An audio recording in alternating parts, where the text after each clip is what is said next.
Clayton wiped his hands on the frayed towel hanging from his belt, giving the mop one last rinse before propping it against the bucket.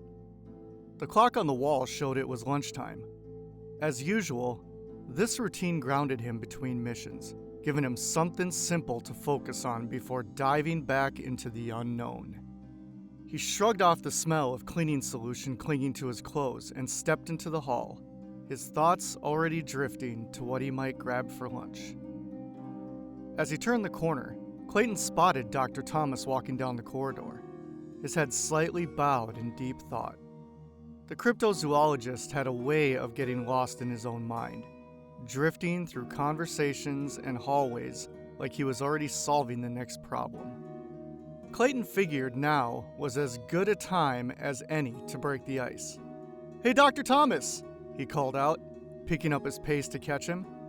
"Got any plans for lunch?" Dr. Thomas looked up, blinking as if he'd been shaken from some distant memory. "Lunch? Oh no, I haven't planned anything."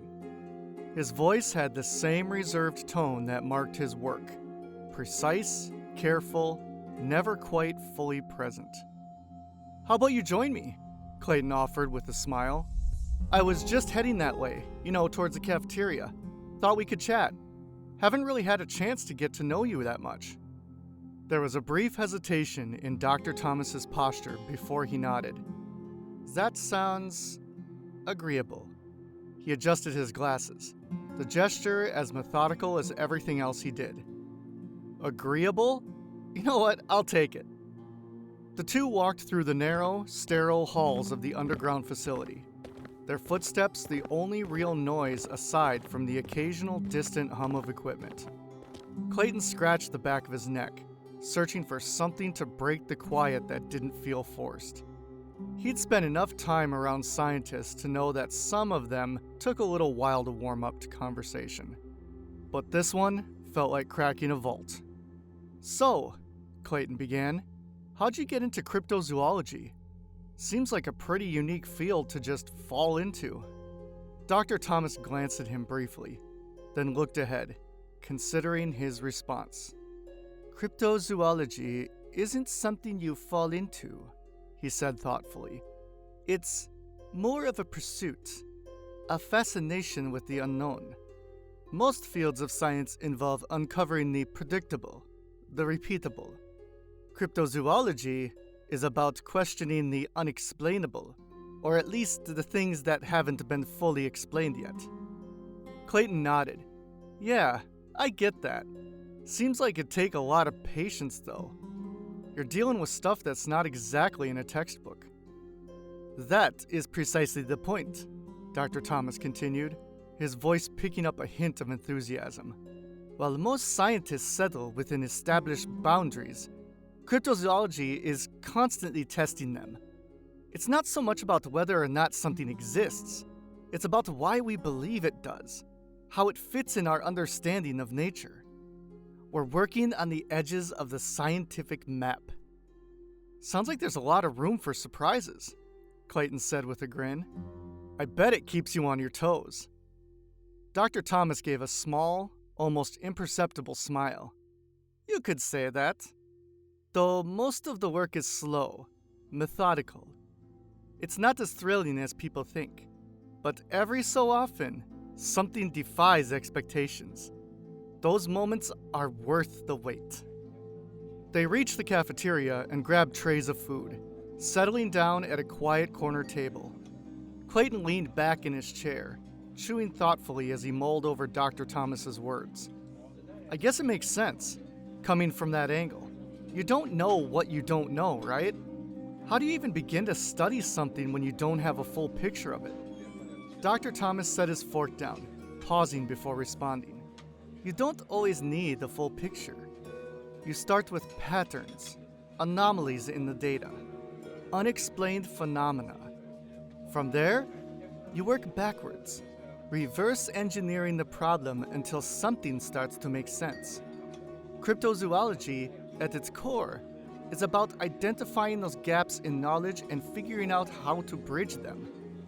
Sounds like a different kind of science, Clayton observed. Most people look at things in black and white. You're working with a lot of gray. Precisely.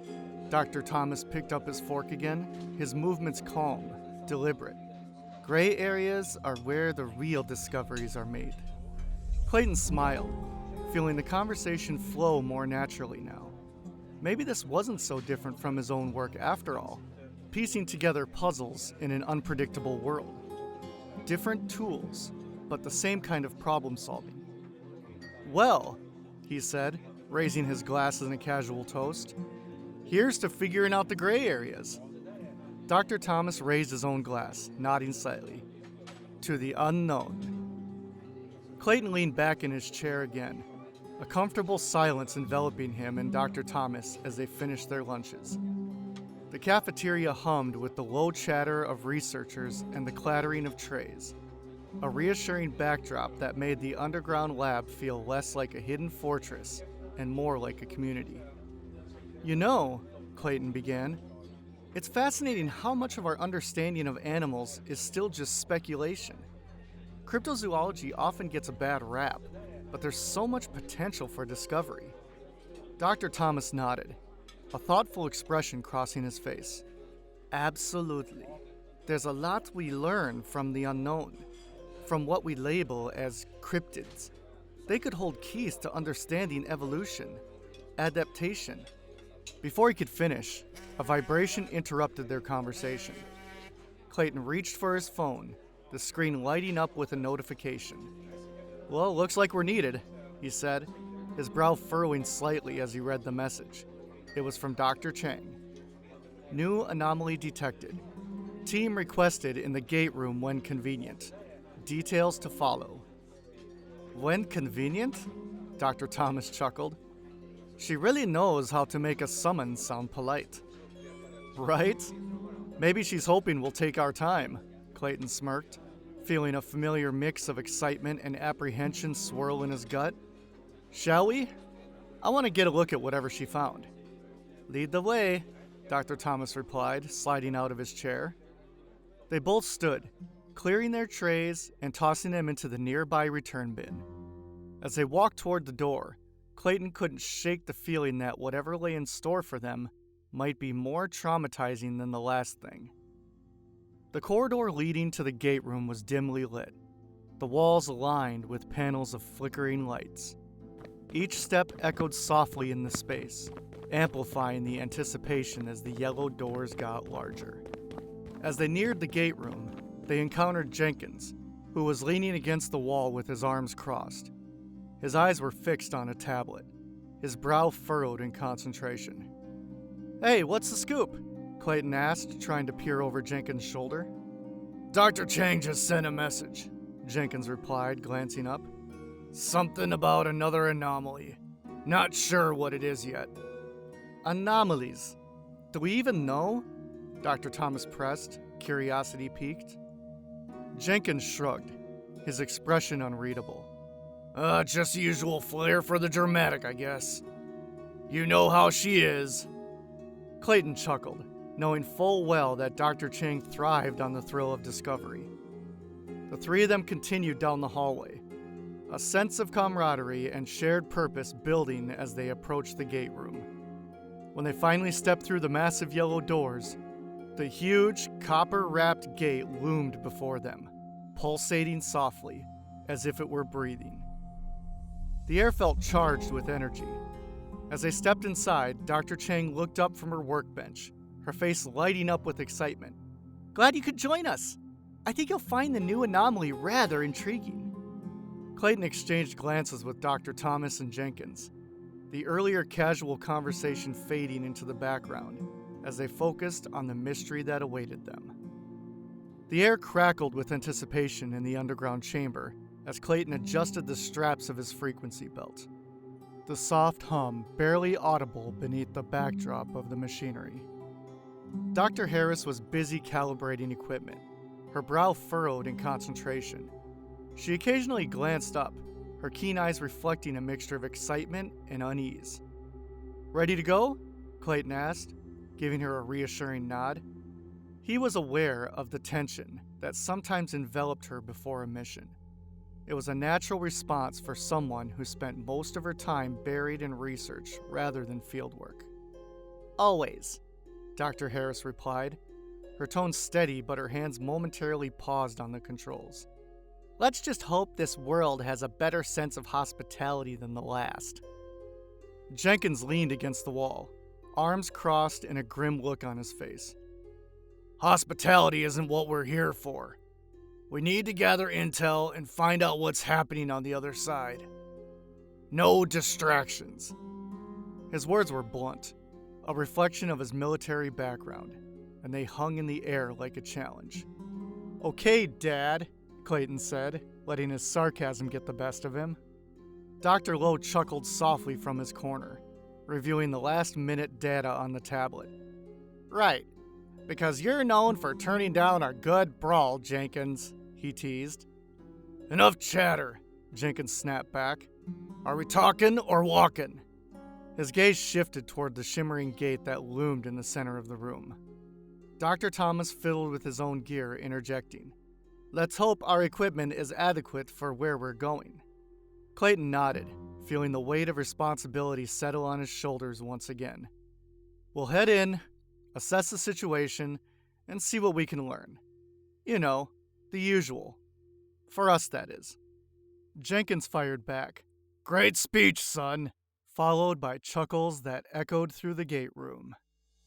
As they gathered around the gate, a low hum intensified, the static sound filling the air, like walking into a huge old TV screen. Ready? Clayton's voice cut through the charged atmosphere. Let's do this, Dr. Harris replied, her earlier tension now replaced by resolve. With a firm nod, Clayton stepped forward, leading the team into the unknown. The energy field enveloped them, and for a moment, they felt weightless, as if suspended between realities. Then, the world dissolved around them, the vibrant colors of the gate giving way to the unrecognizable landscape. They stumbled into the chaos. A scene unfolded before them that was almost surreal. Massive creatures, their shapes distorted and twisting, lumbered through the dense foliage. In the distance, roars echoed, punctuated by the sounds of something crashing through the trees. Whoa, stay alert! Clayton commanded, instinctively positioning himself between the team and the unknown threats. Jenkins scanned the surroundings, muscles coiled like a spring. Well, that's more active than expected. Before they could process their surroundings further, the ground trembled beneath them, and the air filled with tension. Clayton kept his recorder close, his senses heightened. He noted the strange, twisted trees that seemed to lean away from something unseen, their gnarled branches reaching like skeletal fingers towards the sky. This place feels wrong, he muttered under his breath, the hairs on his neck prickling. Dr. Harris rushed up beside him, her brow furrowed as she scanned the surroundings. It's too quiet now, almost expectant, she replied, her voice barely a whisper. Without warning, a rustling sound erupted from the treetops. Jenkins instinctively crouched low, scanning the branches above. Did you hear that? He growled. A shadow darted between the trees, too large to be anything natural. Clayton's heart raced as he raised the recorder, capturing every moment. Whatever it is, it's fast, he said, straining to catch a glimpse. Then it happened. A massive form broke through the underbrush. A creature leaped down from the trees with an agility that defied logic. Its grotesque face contorted in a snarl. Fangs glistened in the dappled light as it landed mere feet from them. Its body was covered in patchy fur, revealing muscle and sinew beneath. A grotesque mockery of something human. Get back! Jenkins shouted, his voice a low growl as he instinctively moved in front of Dr. Harris and Dr. Lowe. Before they could react, another figure emerged, a hulking creature that eclipsed the first in size, its form shifting and twisting unnaturally. It had the silhouette of a wolf, but its eyes burned with an intelligent malevolence, and its growl reverberated through the trees like thunder. Clayton swallowed hard. What in the hell is that? The first creature lunged at the group, but before it could reach them, the larger one sprang into action. In one fluid motion, it barreled into the attacker. The two beasts collided with a bone-jarring impact. They tumbled into the underbrush, snapping branches and scattering leaves. "What is happening?" Dr. Lowe shouted, his voice tinged with both fear and awe. The larger creature wrestled with its opponent, pinning it down with massive paws.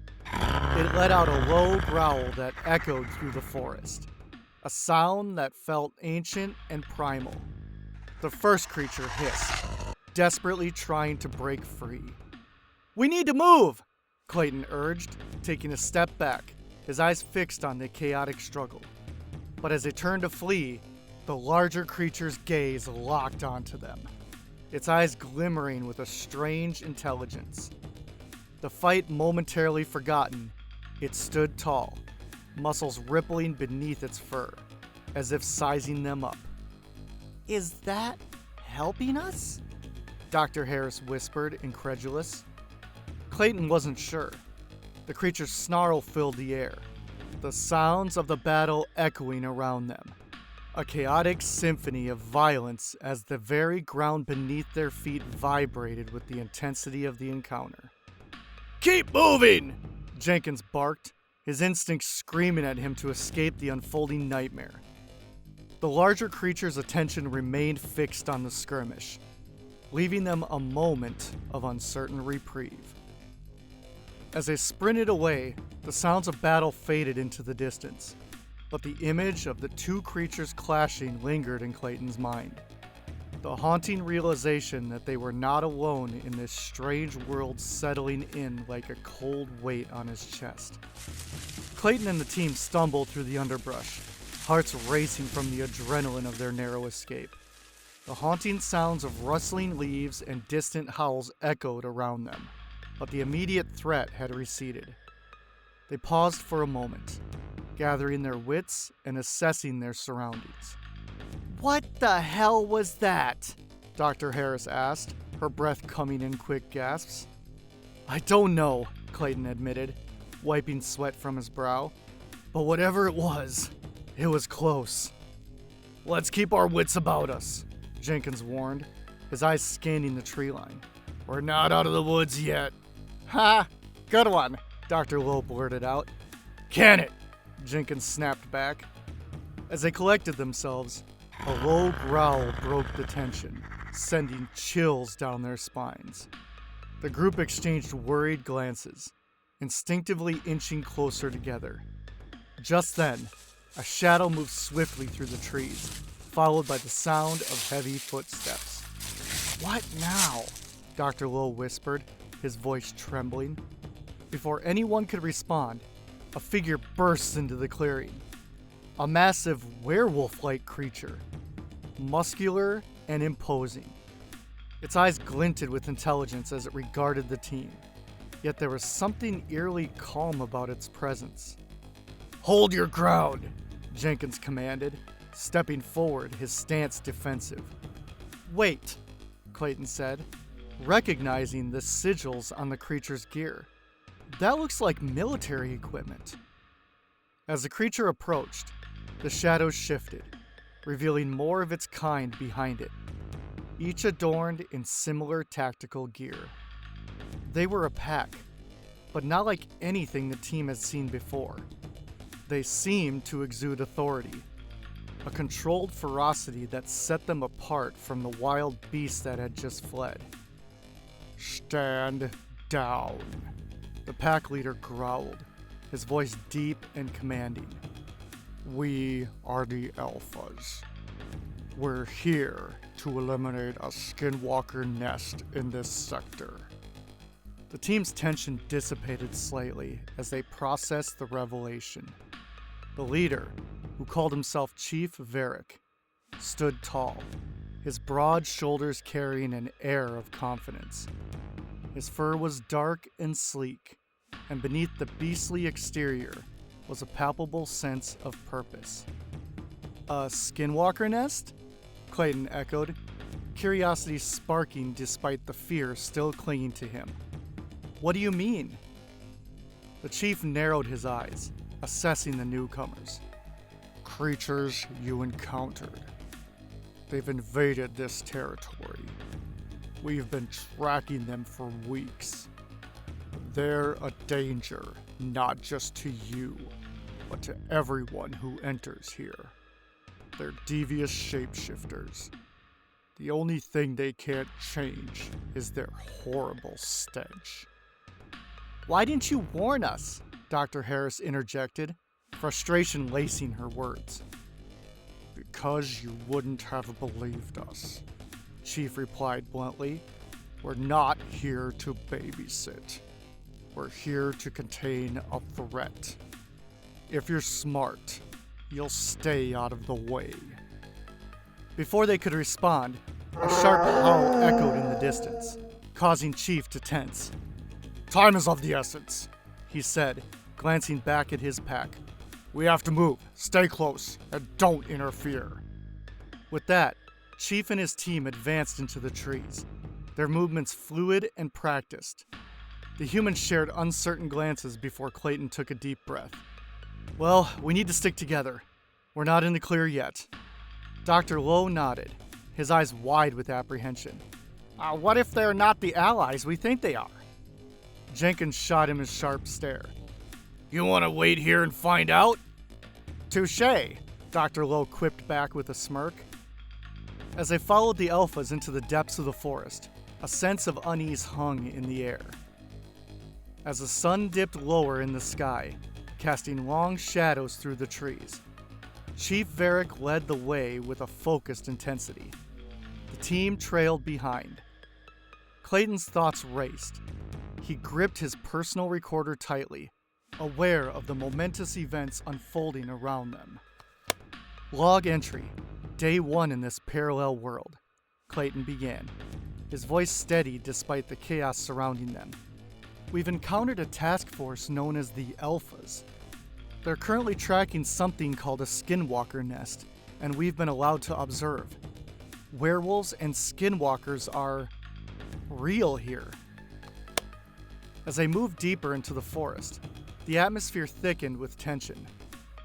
The Alphas, moving with a predatory grace, relied on their keen senses, ears perked and noses twitching as they picked up the faintest sounds and smells. Clayton couldn't help but admire their precision, their training evident in every step they took. Stay close, Jenkins murmured, his eyes narrowed. Don't do anything that gets in their way. Clayton nodded, adjusting his grip on the recorder. Log entry. The Alphas exhibit remarkable teamwork. They communicate in low growls and subtle movements. An effective system of coordination.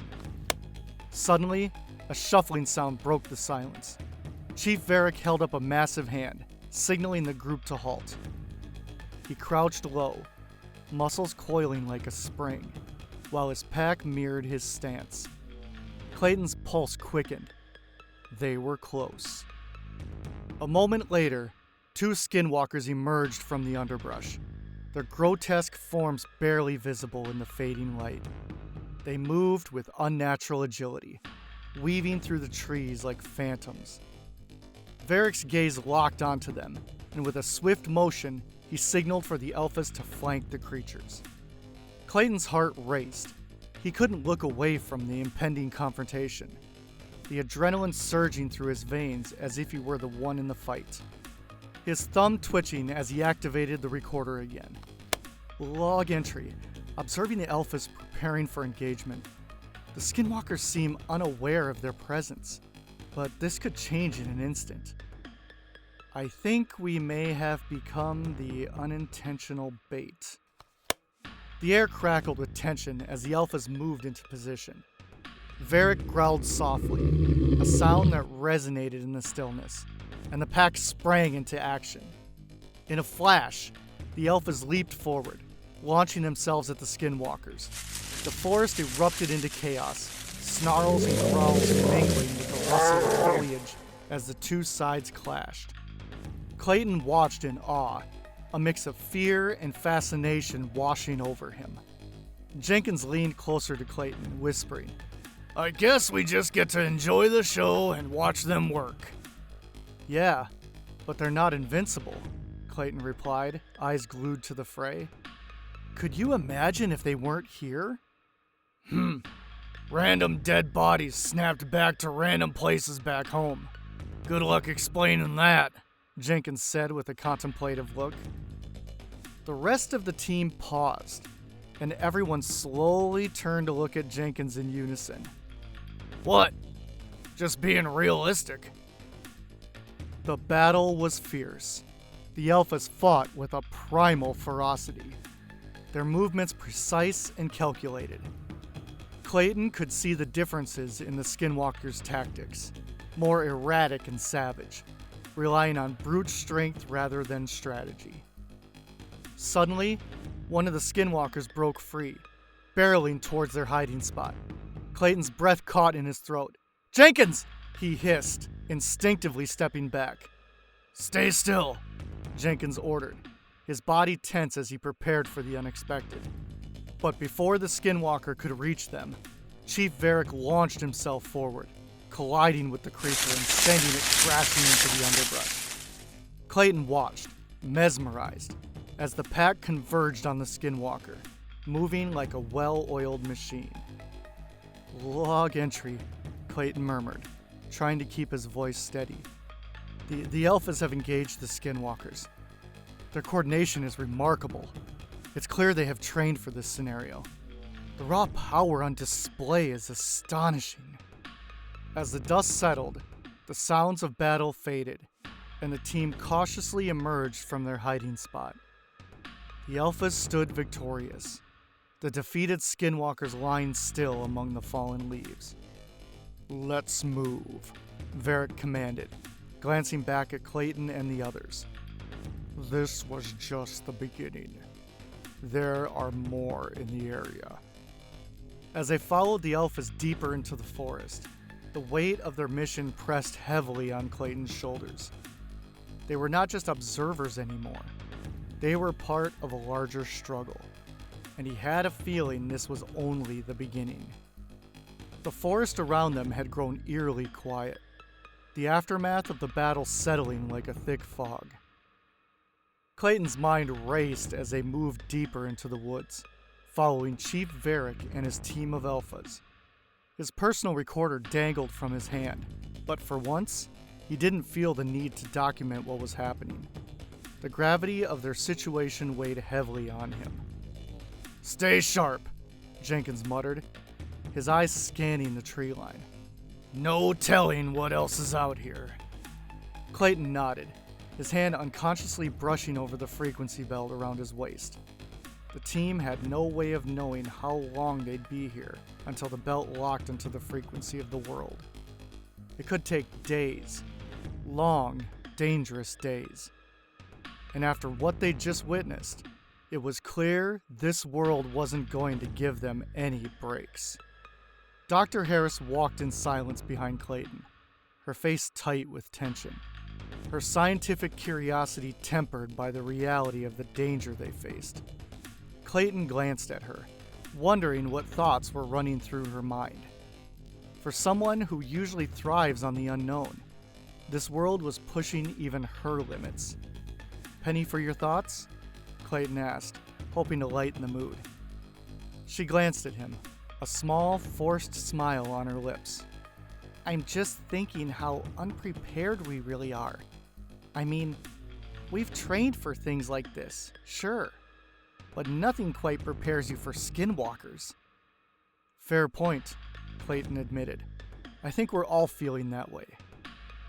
Ahead of them, Varric and the Alphas continued to lead the group through the dense undergrowth. They moved with a fluidity that suggested they knew this terrain, or at least had seen enough similar environments. Clayton found himself marveling at their ability to adapt. It wasn't just the muscle, the brute strength they'd displayed. It was the intelligence behind their tactics. These were hunting specialists in the truest sense. As they trudged forward, Clayton flicked on his recorder. Log entry, Day 1. Further observation. The Alphas seem completely at home in this environment. We're continuing to follow them deeper into the forest, unsure of what's to come next. Skinwalkers have proven to be just one of the threats here. This world, it feels hostile, alive, like everything is watching us. Dr. Thomas walked a few steps behind, his usual enthusiasm for cryptids noticeably absent. His eyes were wide, as if every shadow had some new threat. Clayton slowed his pace to fall into step with him. "How are you holding up, Dr. Thomas?" Clayton asked, his voice low. Dr. Thomas shook his head. "Honestly, this is overwhelming. I've spent my life studying cryptids, but seeing them up close like this, it's something else. I never expected to be this close to skinwalkers. I mean, they're just myths, right?" "Well, not anymore," Clayton replied. "But hey, that's what we're here for. This is what we signed up for." Dr. Thomas gave him a weak smile. "I just didn't think what we signed up for would be so real, you know?" Before Clayton could respond, Varric came to a sudden stop. The Alphas stood still, their senses on high alert. Clayton felt the tension ripple through the group like a cold breeze. "What is it?" Jenkins asked, his hand moving instinctively toward his weapon. Varric didn't answer immediately. His nose twitched as he sniffed the air, his eyes narrowing. "We're not alone." The words sent a chill down Clayton's spine. He didn't know what was out there. The weight of unseen eyes. The oppressive silence of the forest around them. Every instinct told him they were being watched. Hunted. "Stay close," Varric growled, his voice low and dangerous. "And keep your weapons ready." The Alphas shifted, forming a protective perimeter around the team. Clayton felt his heart race again. Whatever was out there, it wasn't going to let them pass without a fight. The clearing ahead opened up just enough for the group to gather, the Alphas fanning out into the surrounding trees. The hunt for the remaining skinwalkers had lasted longer than any of them expected, but it was clear now that the threat had been neutralized. The last few hours had been a blur of movement, firepower, and eerie, distorted cries from the forest. The team was spent, physically and mentally. Chief Varric stood at the edge of the clearing, his broad frame towering as he surveyed the darkened tree line. "That's the last of them," he growled. "We've cleaned out the nest." Clayton, exhausted but relieved, allowed himself to breathe easier. His recorder had been busy, capturing every detail he could manage through the chaos. But now the hunt was over, and the tension began to lift. "Good work out there," Jenkins said, nodding to Varric and the Alphas. "I've seen tactical squads do less in more time. Impressive." Varric grunted, acknowledging the compliment with a small tilt of his head. "It's what we do." Clayton exchanged a glance with Dr. Harris, who had been unusually quiet since the battle's climax. Her usual scientific curiosity was overshadowed by the grim reality of the hunt. The skinwalkers had been more than myths. Vicious, agile, and far more dangerous than anyone had anticipated. Dr. Lowe, usually the calmest of the group, sat on a nearby rock, catching his breath. "I hope that's the last time we run into something like that." "Not unlikely," Clayton muttered. "In this world, I hope it's not something far worse." Dr. Thomas stood nearby, staring into the distance. "You don't just walk away from seeing skinwalkers. That was beyond anything I've ever imagined." Before anyone could respond, the low hum of an approaching helicopter broke the stillness. Clayton's shoulders tensed at the sound. Varric reassured him that it was their ride. The helicopter appeared over the treetops, its blades chopping through the air as it descended into the clearing. Dust and leaves whipped up around them as it settled onto the ground. The doors slid open, and Varric signaled to the team to load up. "Let's move," he barked, his voice carrying over the hum of the blades. "We've had enough fun for one day." Clayton and the others moved quickly, climbing into the helicopter one by one. As they strapped in, Varric and the Alphas followed, taking their places.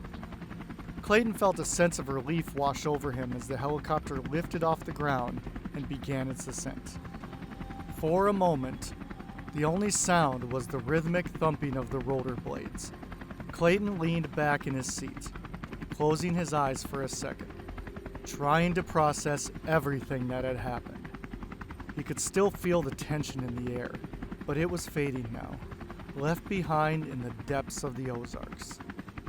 He pulled out his recorder and clicked it on. Log entry, Day 1. Skinwalker hunt is over. Chief Varric's team cleared out the nest. It's been an intense day, but we're on our way back to their headquarters in the Rockies. This parallel world, it's something else. We'll have time to debrief once we're back, but right now, I'm just glad we made it through. As the helicopter flew north, the landscape beneath them changed from the dense forests of the Ozarks to the towering peaks of the Rocky Mountains. A compound came into view, nestled deep within the mountains, a sprawling complex surrounded by jagged cliffs and snow-dusted ridges.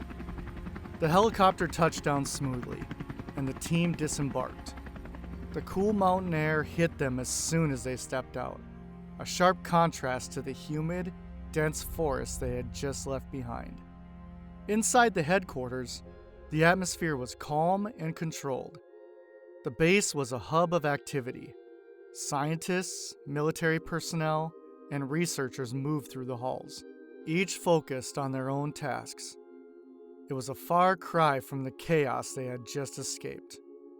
"Debrief in an hour," Varric said, clapping Clayton on the shoulder. "Get cleaned up. We'll meet in the briefing room, the green door at the end of this corridor." Clayton nodded, glancing around the hallways. "Sounds good." As they split off, being guided toward their temporary quarters, Clayton felt a strange sense of relief, but also a gnawing uncertainty. The Skinwalker mission was over, but what lay ahead was anyone's guess. He flipped his recorder back on as he walked, following the personnel. Log entry. We're back at their base in the Rocky Mountains. We get to learn more in an hour during a debriefing. They're being surprisingly hospitable. The Alphas did their job, and we're safe for now. Who knows what else is out there? The quiet hum of the headquarters hallways felt almost surreal after the chaos of the Ozarks. As Clayton and his team moved toward the briefing room, the tension of the Skinwalker hunt still hung in the air, but there was a comfort in being within the fortress of concrete and steel nestled in the Rocky Mountains. Jenkins walked ahead, his usual stoic demeanor in place, while Dr. Harris and Dr. Thomas whispered about the anomaly reports they were seeing on the screens walking down the hall. Dr. Lowe, as always, had his medical kits slung over his shoulder, ready for anything. But his face showed the exhaustion that they all felt. When they reached the large, steel-framed door of the briefing room, Clayton hesitated for a moment. The Alphas were inside, but they weren't the towering beasts they'd encountered in the field. Clayton had only caught glimpses of them in human form, and now they were about to meet face to face. The door slid open with a hydraulic hiss, revealing the large, rectangular room within.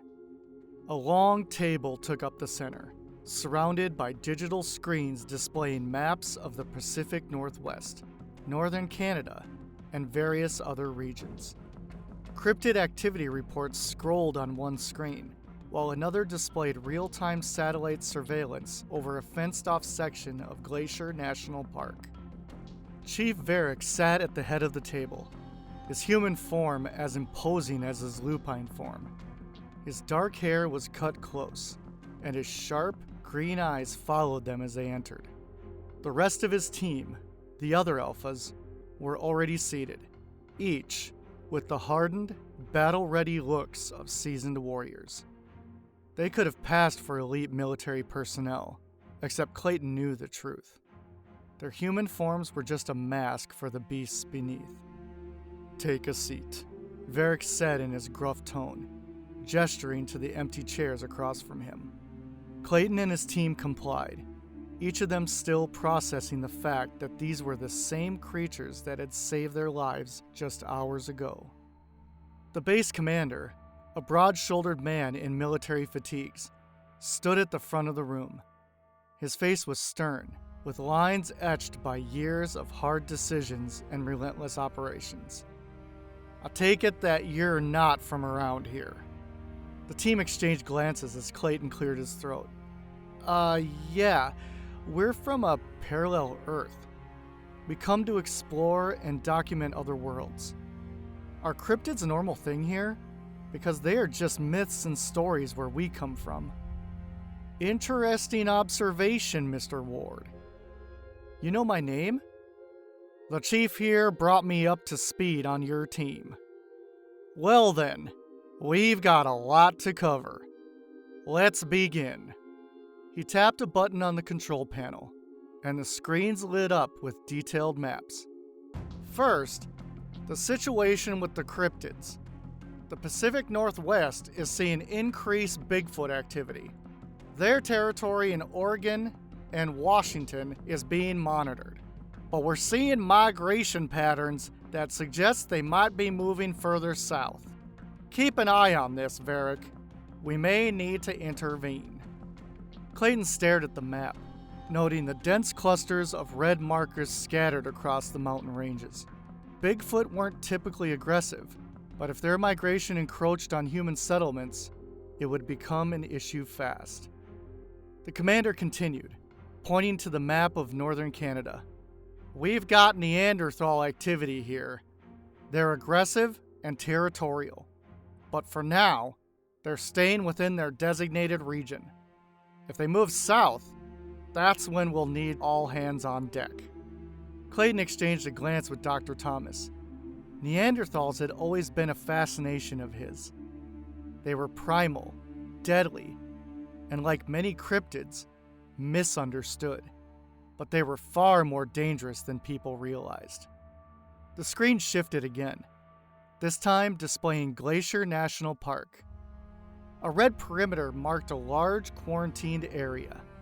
Siren Head's containment is holding, but we've had reports of breaches along the northern boundary. It's a fenced-in, monitored territory. We're sending additional teams to reinforce the area, but if Siren Head escapes that quarantine, well, you don't want to know what comes next. Jenkins frowned, his arms crossed over his chest. "That thing's a nightmare," he muttered under his breath as he viewed its pictures and stats. The commander ignored the comment and moved on. "As for sirens, we've got random reports trickling in from coastal regions, but no major incidents. The mermaids are keeping an eye on things for us. Anytime they call for help, we'll be deployed, no questions asked. Sirens can't be left unchecked." Finally, the screen zoomed in on the southern United States. "Skinwalkers." His voice hardened. "They're an ongoing infestation, particularly in the Ozarks. But they've been cropping up in other areas too. This mission isn't over, Chief. We'll be sending you back out there." "Any questions?" the commander asked, surveying the room. Dr. Harris cleared her throat. "Is there any new data on the anomalies we've been detecting?" "The portal signatures." The commander nodded. "We've detected increase in anomalies, but our equipment doesn't usually detect that. You'll have to rely on Mr. Ward's belt. For now, You just focus on shadowing us and learning what you can." As the briefing wound down, Varric spoke up for the first time. "We'll be heading out to deal with the remaining skinwalkers. Our team will handle the heavy lifting. You'll be briefed when we return." Clayton couldn't help but feel a strange mix of admiration and wariness towards the Alphas. They were efficient, ruthless, and clearly knew their job.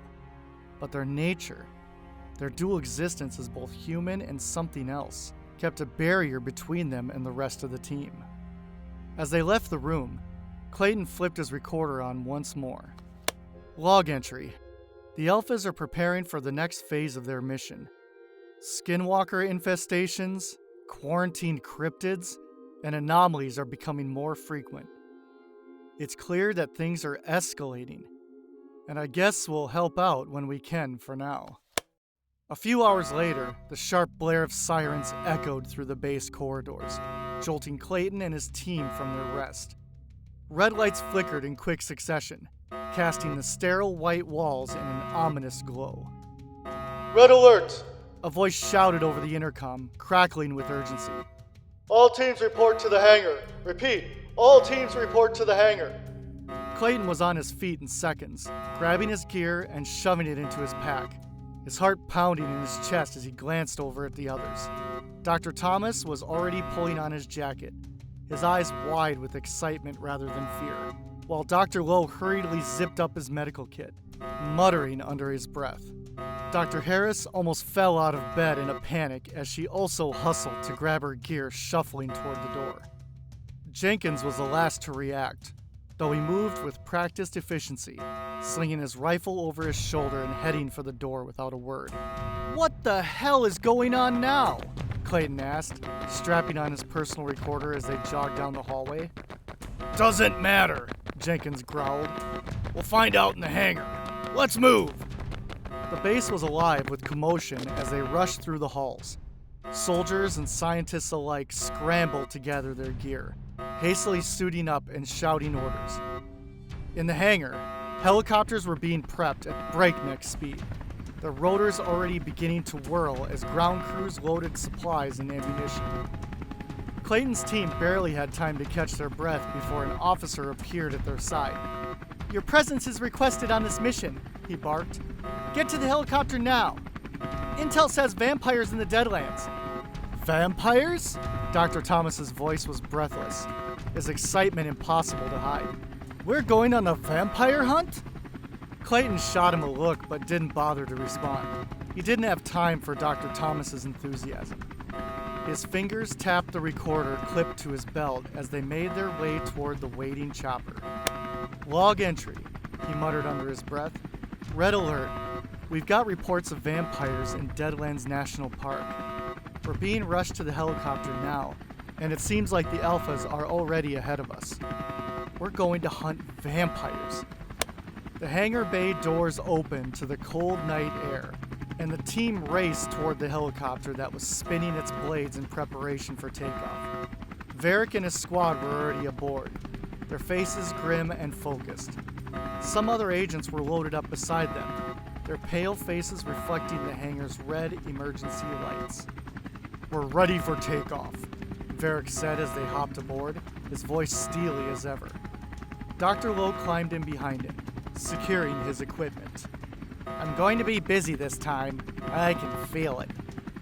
The other Alphas were silent as the door slammed shut, their stoic expressions revealing nothing as the helicopter lifted off the ground. The mission had begun.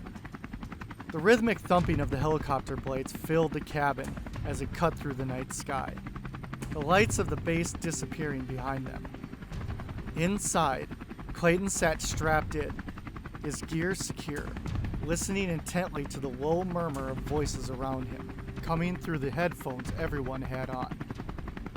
The air smelled faintly of metal and oil, the vibrations of the chopper's flight thrumming beneath their feet. Across from him, Varric sat in full gear, helmet in hand, his piercing eyes locked on Jenkins as he gave the mission rundown. "We've got reports of a nest of lower-level vampires holed up in the Deadlands. Varric began, his voice gravelly but calm. Scouts didn't find any signs of master vampires, so this is a cleanup op. But remember, vampires are still fast, dangerous, and organized when they need to be. Stick to your training and watch each other's backs. Jenkins gave a curt nod. We understand. We'll keep backing out of your way. We'll land outside the perimeter, a mile from the nest. Varric continued. Our first task is recon. Confirm the number of targets, and if necessary, neutralize them. The half-vamps will assist, but they're not the front line unless things go south. Dr. Thomas, barely able to contain his excitement, leaned forward. Wait, half-vampires? As in, they're... Yep. One of the half-vampire agents cut in with a smirk, his fangs barely visible as he spoke. Half human, half vamp. We've got the speed and some of the senses, but none of the sun allergy. It's why we're perfect for missions like this. Dr. Thomas's eyes widened. Incredible! So, do you have to drink blood? The half-vampire raised an eyebrow, clearly amused by his enthusiasm. Only when we want to. There's a special serum that keeps us balanced. Jenkins nudged Dr. Lowe. Damn, they're daywalkers. Like Blade. That is so damn cool. Dr. Lowe informed them quickly about who Blade was. The Alphas remained quiet, though Clayton could see a hint of a smile tugging at the corners of Varric's mouth as Dr. Thomas continued his question. What about the Alphas? He asked, turning to Varric. How do you control the... We don't. Varric interrupted with a calm yet firm tone. We manage it. That's the key to being an alpha. You don't let the beast control you. And when the time comes to shift, we do it in seclusion, always away from anyone else. It's not something the public sees. Dr. Thomas nodded, his curiosity satisfied for now. Dr. Lowe, who had been distracted by Jenkins until now, leaned back and crossed his arms. You know, he said, his tone lighter, it's kind of funny. People on the outside still think cryptids are conspiracy theories or campfire stories. If they only knew what was really going on. Well, let them think that, Jenkins muttered. Last thing we need is the public panicking. We deal with enough already. I can't believe there's something called Siren Head quarantined in Glacier National Park, Dr. Harris added with a grin. I never thought I'd say a sentence like that in my life. Seriously, Siren Head? Clayton smiled faintly, his fingers brushing over the recorder at his side. He pressed the button and quietly spoke into it. Log entry. En route to Deadlands National Park. Teams prepped and ready. Lower-level vampires confirmed. Dr. Thomas is bombarding the Alphas with questions. Spirits seem high, but the mission is still dangerous. Helicopters should be touching down soon. Just as he finished, the helicopter banked slightly to the right. Varric glanced out the window, his eyes narrowing. We're approaching the landing zone. The chatter died down as the reality of the mission set in. The whine of the helicopter's engines grew louder as it descended, blades slicing through the air in a steady rhythm. Below, the dark outline of Deadlands National Park came into view, its shadowy trees stretching out like a blackened sea. Clayton tightened his grip on his rifle, and he knew that things could get real ugly, real fast.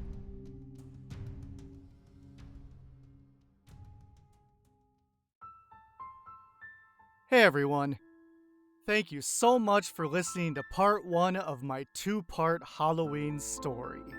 I intentionally wanted to make this a 2-part story, just because I wanted something so long but I don't want something that's going to cut off too quickly and something that'll keep the suspense rolling because, of course, it's Halloween and it's spooky month.